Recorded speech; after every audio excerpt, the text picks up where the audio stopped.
주변 사람들로부터 반드시 이렇게 해야만 한다는 말을 들으면 그것을 해내야만 하는 강박이 생기면서 지치게 되어버리고 그러다 내가 마치 배터리처럼 소진되어 버린 것 같은 느낌이 들 때가 있는데요. 이렇게 지친 마음으로 여유가 없을 때는 내 안에 잠재되어 있는 자율성의 힘을 활용할 필요가 있는데요. 오늘 한길 사람 속은에서 자세히 이야기 나눠보겠습니다. 이혜진 상담심리사와 함께합니다. 어서 오세요. 안녕하세요. 네, 안녕하십니까. 자, 살다 보면 이게 지금 내 의지대로 내 뜻대로 살고 있는 건가, 혹은 뭐 잘 살고 있는 게 맞는 걸까, 뭐 이런 고민을 하게 될 때가 있는데요. 정말 저도 가끔 지칠 때가 있는데 이럴 때는 어떻게 해야 할까요? 네, 이렇게 사는 게 맞나? 지친다, 소진된 것 같다는 얘기를 참 많이 하는 것 같아요. 네. 그럴 수밖에 없을 만큼 피로 사회에서 살아가고 있는 구조적인 한계가 존재하는 게 분명한 현실입니다. 네. 직장인이라면 퇴사 고민이 끊이지 않는 분도 참 많습니다. 신체적으로도 다 타버린 것 같고 정신적으로도 고갈된 것 같아서 예전처럼 뭘 하지 못하는 상태로 상담실에 오는 분들에게는 살고 싶지 않다, 이런 얘기도 많이 들어요. 번아웃 증후군일 가능성도 높고요. 네. 너무 쉼이 없었다면 일상에서 휴식을 주는 것도 너무 중요한 방법입니다. 그런데 틈틈이 쉬고는 있는데 계속해서 소진 상태가 지속될 땐 상담심리사로서 이렇게 말씀을 드려요. 네. 우선 그만큼 열심히 사느라 지치고 힘들다는 내 안의 목소리를 들어야 할 타임입니다. 내 안에서는 이렇게 말하고 있을 수 있어요.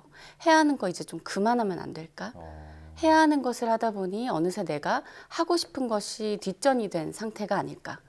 지치고 힘들다고 느낀다면 집중적으로 내 마음을 점검하는 시간이 꼭 필요합니다. 내 뜻대로 안 되는 것도 참 많은 게 인생이지만 내 뜻대로 만들어갈 수 있는 부분도 찾아보면 분명 있거든요. 여기서 심리학에서는 자율성이라는 개념을 통해서 내가 만들어갈 수 있는 영역에 대해 설명하고 있습니다. 그렇군요. 네. 내 목소리에 좀 귀를 기울여야 한다, 이렇게 말씀을 해주신 것 같은데요.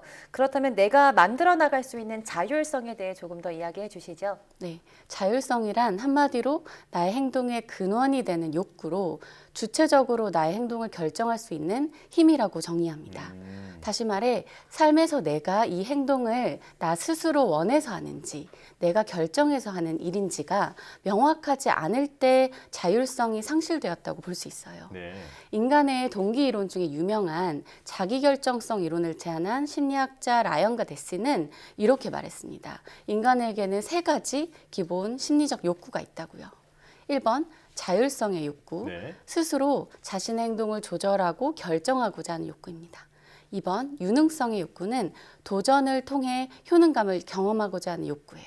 3번 관계성의 욕구는 타인과의 관계에서 친밀한 상호작용을 하고자 하는 욕구입니다. 2번과 3번이 충족됐더라도 오늘의 주제인 1번 자율성의 욕구가 삶에서 채워지지 않는다면 기본적으로 뭔가 잘못됐다, 내 삶이 내 마음에 들지 않는다는 생각이 자연스럽게 들 수 있다는 접근이에요. 네. 또 자율성이 충족되지 않을 때 보통 다음과 같은 현상이 나타납니다. 한번 체크해 보세요. 대부분의 사람들이 하는 대로 주류를 따라간다. 주도적으로 내 삶을 이끌어 나가기보다는 그때그때 상황에 따라 대처한다. 내가 어디로 가고 있는지 목적이나 방향성이 분명하지 않다. 막연히 원하는 것은 있으나 그것을 추구하기 위한 현실적인 방법을 찾기 어렵다고 느낀다. 대체로 우울하고 활력이 없다. 아, 예. 그러니까 하고 싶다, 내가 원하는 일이다가 빠지는 것이 문제의 핵심이다라고 이해가 되는데요. 자, 그렇다면 구체적으로 자율성은 어떤 과정을 통해서 낮아지게 되는 걸까요? 네, 말씀하신 것처럼 주변에서 이렇게 해야 한다, 이렇게 하는 게 정답이야 라고 하는 메시지가 크게 영향을 미치는데요. 네. 특히 나에게 중요한 타인이 하는 말은 나도 모르게 내 안에 절대 신념으로 자리를 잡아요. 예를 들어 이런 거죠. 싫어도 참아야지. 참을 인이 미덕이다. 이렇게 배우고 내재화한 결과 많은 분들이 이 싫은 걸 참는 능력이 과도하게 발달됩니다. 네. 발달 심리학의 기질 이론에서 나온 개념인 억제 조절 기능이 건강하게 작동하지 않고 있다고도 해석할 수 있는데요. 억제 조절 기능이란 상황의 부적절한 행동을 억제하는 능력이에요. 예를 들어 이런 거죠. 나는 웃지 않아야 할 상황일 때는 웃음을 잘 참는다. 이렇게 자신의 내부로부터 인식한 충동들을 억제해서 부적절한 생각이나 행동을 막을 수 있는 능력을 의미합니다. 예. 이 억제 조절 기능은 상황에 따라 필요하죠. 자발적으로 상황에 적절하게 나의 충동이나 감정을 조절하는 데에도 필요한 기능입니다. 네.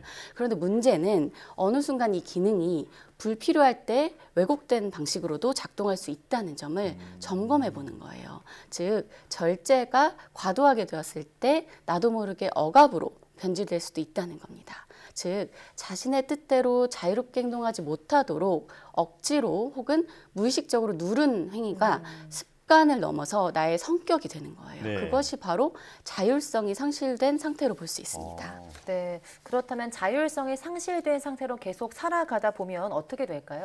네, 이렇게 나도 모르게 억압하지 않아도 되는 상황에 억압을 하는 삶이 계속되면 사실은 해야 되는 게 아닌데도 나 스스로 해야 된다고 생각을 하면서 살아갑니다. 네. 그 결과 해야 하는 것이 삶의 전부가 되어버리죠.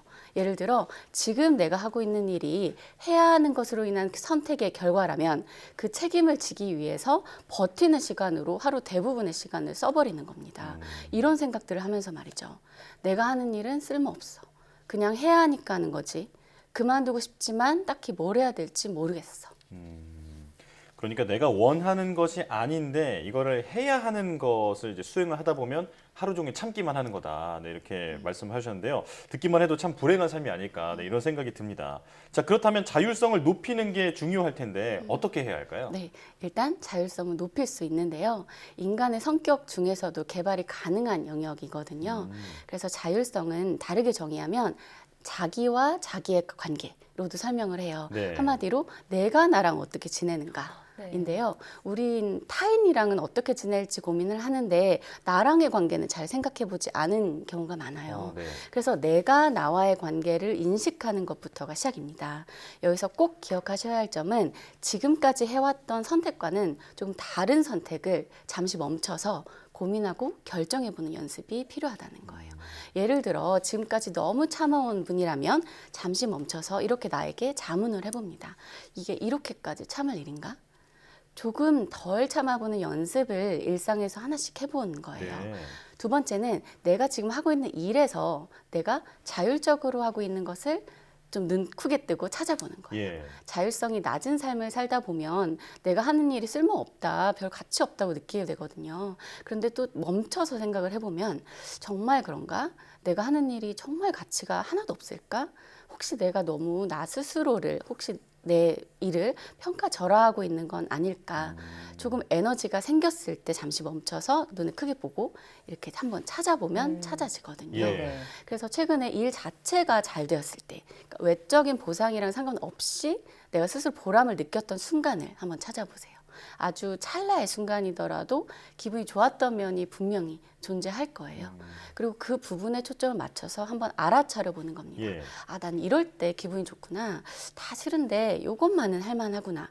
그런 이 일의 본질이 뭐지? 이렇게 자문자답을 하다 보면 아, 내가 이런 걸 원하는구나. 내가 나의 자율성을 발휘하고 있는 순간을 지나치고 있었을 수도 있다는 걸 알아차려요. 네. 실은 내 안에 자율성이 존재하고 있는데 못 봤던 거예요. 네, 듣고 보니까 많은 분들이 내가 해낸 것, 내가 성취한 것에 대한 부분을 좀 지나치고 있겠구나 이런 생각이 좀 드는 것 같은데요. 이 방송을 듣는 분들에게 마지막으로 하고 싶으신 말씀이 있으실까요? 네. 오늘 이제 설명드린 자기결정성 이론에서는 인간을 이렇게 보고 있어요. 우리는 선천적으로 능동적이며 성장 지향적인 유기체다. 네. 즉 나라는 사람은 선천적으로 능동적이고 성장을 지향하는 존재라는 점을 기억하는 거예요. 성장을 원하기에 고군분투하고 있는 거다. 비록 지금은 소진돼서 아무것도 못할 것 같은 느낌이 든다 해도 말이죠. 나라는 존재 자체가 지닌 힘은 내 안에 있습니다. 그래서 내가 지금 큰 의미 없이 살아가고 있다고 느낀다면 한번 이렇게 생각을 해보세요. 내가 지금 나의 자율성을 조금 더 발휘하고 싶은 순간이 온 건 아닌가. 내가 조금 더 에너지가 생긴다면 무엇을 도전해보고 싶을까. 내가 자율적으로 시도해보고 싶은 무언가를 구체화해보는 겁니다. 그래서 내가 원하는 것이 무엇인지를 탐구해보면서 나에게 그 시간을 줘보는 거예요. 내가 나에게 그리고 그 방향으로 한 번에 가는 게 아니라 작은 단위의 중간 목표를 여러 개 설정해서 실천을 해가는 거예요. 그것이 곧 자율성을 높이고 성장할 수 있는 생각의 방향이라는 점을 꼭 말씀드리고 싶습니다. 네.